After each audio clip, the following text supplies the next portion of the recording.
being focused on all the other activities as well, like balancing everything very on a very thin line, you have to even focus about the mental wellness of the kids. So keeping everything in mind, so it is being balanced in a very good way. So that is what is very much interesting about the school. Hi, welcome to Yellowslate, your very own school search engine that helps you find the best schools for your kid based on various filters and parameters.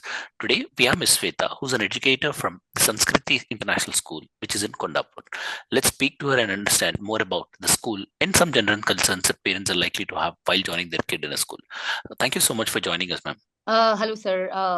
It's a great privilege to have a discussion about my school with you, especially. So, yeah, it would be more than happiness. I mean, I would be more than happy to share my experience with Sanskriti. Great. So, every school certainly will have certain ethos and principles that they firmly believe in, and that builds the foundational principles for the school as well. So, what do you think are those principles for the Sanskriti school? The first thing is they give immense importance to the holistic education, because here not only the academics is being focused, it's even being focused on all the other activities as well, like balancing everything very on a very thin line, you have to even focus about the mental wellness of the kids. So keeping everything in mind, so it is being balanced in a very good way. So that is what is very much interesting about the school.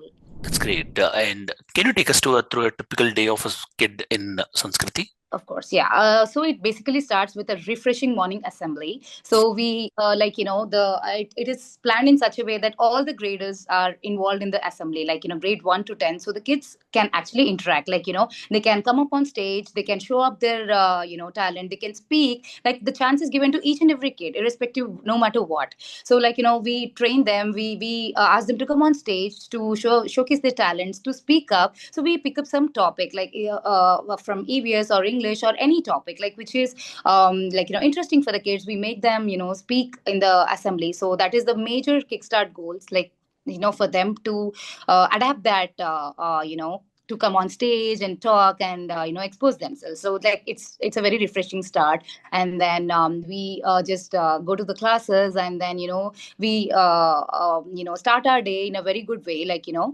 including all the activities. And even the education is also being balanced in such a way that it is not at all on the boring end. We make it we make sure that every activity is being indulged, no matter what, even for the grade ones or either for the grade 10. So the teacher is being involved with the kids physical the balance, keeping that balance for the teacher and the student as well. So yeah, I mean, some days are really rough, like the students, because the kids are kids, and some days are really smooth. But every day at the end of the day, we have that big smiles on face when we go back home, because of that emotional bonding we have. And since you deal with the lower grades, especially first, second, third standards, which syllabus do you teach, and also what role do you think syllabus actually plays for a kid at that stage? Yeah, this is a very, very beautiful question you've asked me. Let me bring this to you. Oh, I have seen the curriculum of all the other schools. So the parents usually come to me and they raise the concern that, the Imago curriculum. By the way, we follow the Imago curriculum. It is being, dealt by Bhavani Sinha ma'am. She is an amazing speaker. She is the main backbone of this curriculum. So I have been, part of her teaching program last year. I have been with the teaching process. And she is an amazing speaker. I was so happy to have her as a mentor. So I have learned a lot from her the last year. So yeah, her curriculum is built in such a way. So if the kid from grade 1, if he or she is able to make that curriculum through the whole process, I know it's a little, the parents might think a little tough, but we as a teachers, if we are taking up that as a challenge, and we are taking, giving that slight push to the kid, and then trust me, after they go progress themselves to the higher grades, they'll definitely gonna have it like a cakewalk. So the curriculum introduces about there's such interesting topics like Sarojini Naidu, Dr. Abdul Kalam sir, Steve Jobs, and Santhals, the tribes of India. So everything is designed, the pattern in such a good way, and there are even some beautiful poems as well. So that's easy, medium, and tough. To make them to make the this thing very interesting. We have very good curriculum, which initially the parents might think that it is going off the beat, but it's a very good way to bring it on track when it is dealt in a very interesting way. That's quite interesting, because generally parents get to hear a lot about the Montessori or Waldorf and all these methods of educations, but Amigo is something that's relatively new for a lot of parents. So can you tell us how it is different from the other syllabi? Yes, of course. So the other schools, every schools, of course, these days the activity based learning has become very evident these days. Every school promotes activity based learning, but if you go through, I would definitely call upon, I would like to parents to come and volunteer us, and spend one day at school, and then definitely know how much effort we put in to make the subject really really interesting by putting up a lot of activities. It's not only just we are just juggling in ourselves to come and deliver our classes and then just leaving. No, every chapter is being dealt in such a way that it is made interesting to the kids, and a very holistic way. We are making it learn in such a way that each and every kid is being literally amazed by looking at the activities. So they are oh ma'am, today we have that activity. Oh, okay. We are, we even get dressed as Steve Jobs when you're coming, ma'am, you're wearing black turtleneck sweater. So we are grabbing that attention and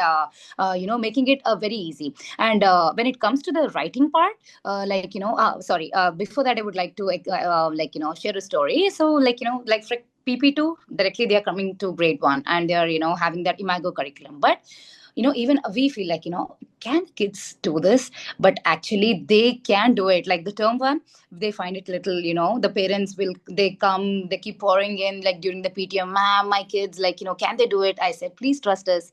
Just be patient, just wait till term 2. And the term 2, after during the second term, everyone has the bright smiles on their face, they have progress. So you have to be a little patient. So that patience will really take you to a very beautiful learning techniques. Got it. So if a student is part of this kind of curriculum in the initial stages, like first, second, third standards, and if he wants to move on to the more conventional syllabus like a CBSE or IGCSE, how is the transition usually like? Will he have to go through some difficulty in transition from this to that? No. If the kid is definitely going through the Imago curriculum, I will definitely assure you. So for example, EVS, you have got our universe. So when the student is progressing, as he or she is taking up the higher grades, for sure, all the our universe, they'll be progressing step by step. Everything is same. They'll be just learning new things, but the base would be very strong, the fundamentals would be strong for them. So universe is being introduced to the kids, and that they will definitely science, our universe, and all the other important topics. They are the strong fundamentals. So as they progress, so even the NCRT, the other CBSE curriculum, that might not affect them in any way, because as their fundamentals are strong, so they'll not find it really difficult to take up the other subject curriculum as well. Got it. Yes. So how right or wrong am I in saying what they're going to learn is more or less the same, but how they're going to learn is different in Amigo? Imago, that's what, the levels, everyone know. I mean, if you can go through the Imago curriculum, everyone, the standards are too high for the first graders. They might not even know how to spell the few words. But you know what? Just a little push from our end, a little hope from our end, and the trust the parents have in us will definitely make them learn. Once they are through it, and then it's just a cakewalk. They can do wonders. Trust me. That's great. And how's the evaluation process like? Yes, the first term, we just act as there are very fresh kids, tender ones. We just focus on the jolly phonics and high frequency words and stuff. And then, we slightly give, kind of little assessment. We don't do very, but then we become strict. Like, we now know, like, we don't concentrate on the kids who are, like, bright. We can understand that, who can cope up and who cannot. So we usually focus on the remedial kids who need special attention. So we just focus on them, give them special attention in learning, in writing. So we take all that efforts. So a teacher is appointed, or we, like, as class teachers, we take like the whole responsibility of the kid. We make them sit, we make them study, we make them write. But in case if they're not able to make it through the exam also, so we make them ask orally. So no, maybe the kids are not good in writing, but they have very good capacity of hearing. Like, everything is like they have muscle memory. So whenever we're asking them questions, they just answer it in a ziffy. Like, the orally, when we are being asked, the kids are definitely able to answer, is what is. That's great. And for those parents who didn't visit the campus yet, what sort of infrastructure does the school have? This, even I have to tell you, it's so beautiful. Like, when you enter the school, the holy ethic of Goddess Saraswati will give you a goosebump factor. You will feel like as if you have, even I have goosebumps when I'm talking about this. So when you enter the school, it, like, the Goddess Saraswati is standing in front of you. So that gives this, that divine feel of, entering into a temple. So Goddess Saraswati is known for the value of, like, education.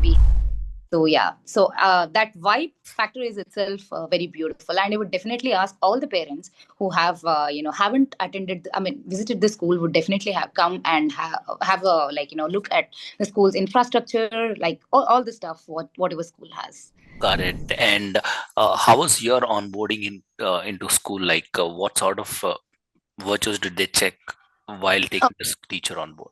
Okay, so I was actually a volunteer teacher for kids way back in Canada. I've been dealing with the kids, like, especially the lower grades. I've been teaching them, like, I have even encountered autistic kids and everyone. So whatever culture I have seen way back in Canada, so I have seen the same culture. Like, if any special kid is walking, I should not say sorry. I should say the inclusive kid is walking in the class. All the kids are so friendly with her or him. Like, they are like, I want that. I feel so proud about that. There was, like, they don't make fun of them. They try to mingle with them. They try to be happy around. They make them happy, feel one amongst them. So, like, I've been with that culture. So I thought, will Sanskriti uh, be able to match that level? And yes, it actually is making that. It is putting that extra effort whatever it can, and it is making it's so pure and beautiful that no one is being discriminated. And so yes, when I came on board, I met Mrs. Yamini Raju ma'am, my principal ma'am. So she was the one, and vice principal also, Vinita ma'am. So they both, I interacted with them, and I shared my experiences, and they said to go for a demo. So when I gave them and stuff, they were obviously very impressed, and they hired me for computers. And then with my progress and stuff, they kept me under observation for 6 months, and they thought, I mean, she can do a level up. So they promoted me to teach EVS. So again, I started teaching EVS, and after EVS, I'm dealing with English. So actually, I was dealing with English way back in Canada, but now, like, English and EVS both with the first and second graders. That's great. And can you take us through the admission process at Sanskriti?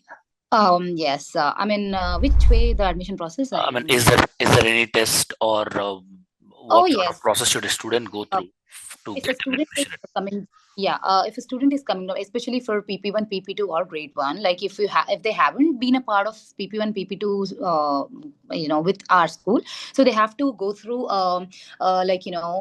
verbal or a little part of the written math or this thing, like exam. So if it's just basic exam for the little ones, or if they're not comfortable with that, then they've been asked that they'll be asking some oral questions to them, just to know that where the kid is really comfortable with.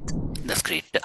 In the interest of time, we are having to wind up for today, but thank you so much for coming forward and sharing all these thoughts and opinions. It will certainly be of some help for parents who are looking for a good school in Kondapur. Sure. We look forward to meeting you once again and getting to know a lot more about your experiences and also the school.